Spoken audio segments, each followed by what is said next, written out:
প্রিয় দর্শক, আসসালামু আলাইকুম। সকলকে জানাই শুভেচ্ছা ও স্বাগতম বাংলার উত্তাপ টিভির পক্ষ থেকে। আবু সাইদ তুষার।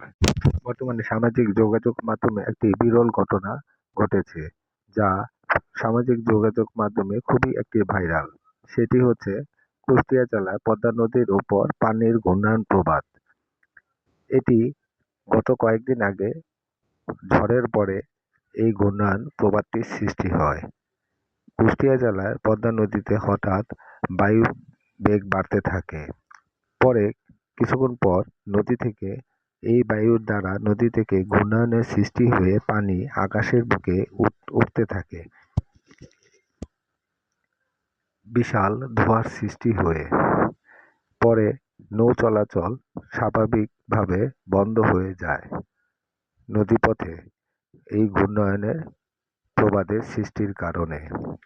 দীর্ঘক্ষণ মানুষ এই ঘূর্ণায়ন উপলব্ধি করতে থাকে বহু দূরে থেকে। এর ঘূর্ণায়ন দেখা যায়, তা আপনারা ভিডিওতে দেখছেন।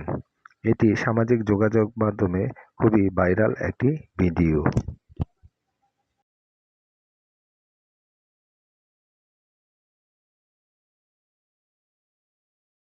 ঘূর্ণিঝড়, টর্নেডো, হ্যারিকেন, মারাত্মক দুর্যোগের শিকার বাংলাদেশের মানুষ হয়েছে, দেখেছে। কিন্তু এই ধরনের পানির ঘূর্ণায়ন পাক কখনো আমরা দেখিনি। শুনেছি পানি বাষ্পবাহ হয়ে আকাশে উঠে যায়, জলপ্রপাত। এবারই প্রথম দেখতেছি বাংলাদেশের বুকে এই বিরল ঘটনা, যা বহির্বিশ্বে এরকম ঘটনা ঘটে থাকে, কিন্তু বাংলাদেশে এটি একটি বিরল ঘটনা।